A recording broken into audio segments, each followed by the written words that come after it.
Okay, so a part of being lower middle class, which it seems like Nagat and her family are, is that both people have to work in order to economically support the family, and that's just assuming that both people work like minimum wage jobs. That's just like how it is because of economics and like how much it costs to live. So, I mean, it does seem like there's some business or something that she's got going on. But if at the end of the day and at the end of the month, you have to look at the numbers. And if the business is not bringing in enough money to cover all the bills, like you know what the bills are. So these are like the expenses. You have to have like income, expenses. If the expenses is longer than the income, everybody got to get another job. You got to switch careers, you got to change businesses. Something's got to give.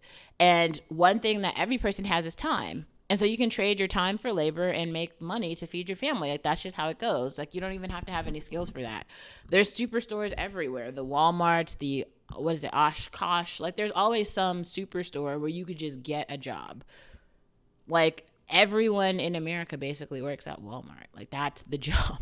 If you're wondering like what all the other people are doing when they're not making YouTube videos, they all work at Target, Walmart, McDonald's for minimum wage, and it's not that bad. Like, that's what everybody else is doing. And then also, if you want to do one step above that, just go get a job at a restaurant. If you let me know like where you are, I could probably find a restaurant that would make you decent money.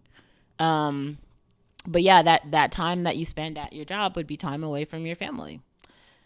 And those are real trade-offs that everybody has to make. So, I don't know. In terms of economics, that's just like a real situation. So, you just have to always look at the income and expenses and just make sure you have enough money to cover the expenses.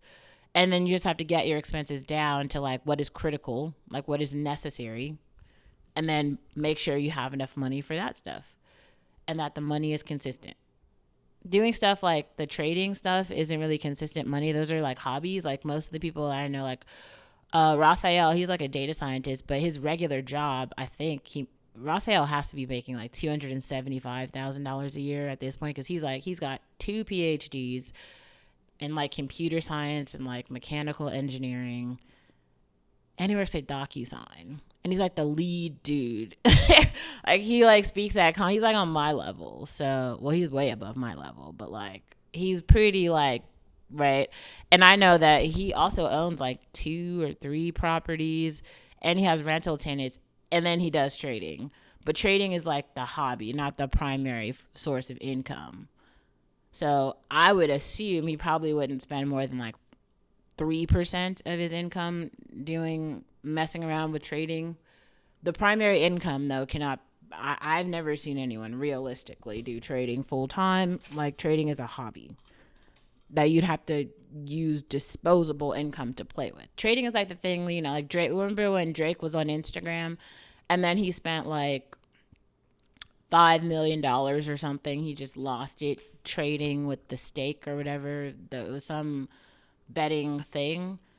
Yeah, Drake's worth $300 million. So losing $5 million didn't really impact his net worth in any way.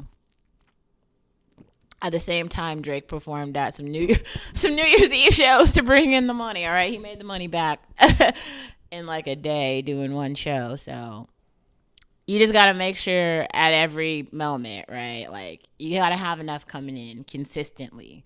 Like, you can't bet on the market for a living. I don't think. Maybe I don't think that's not a pragmatic solution for living. So I'm just saying, be weary of that. There's a lot of people who do shit on the crypto stuff, and they're like, this is like, everyone I know who does crypto does it with disposable income. Like money they could be spending on strippers or champagne, that's the money that they play with for crypto. It has nothing to do with their like bottom line, like the money for rent or their mortgage or something, or like the money to feed their family. Like that's way different. That's just what I've seen though. Like you got to have a real job. Everybody has to have a real job. Real job comes first.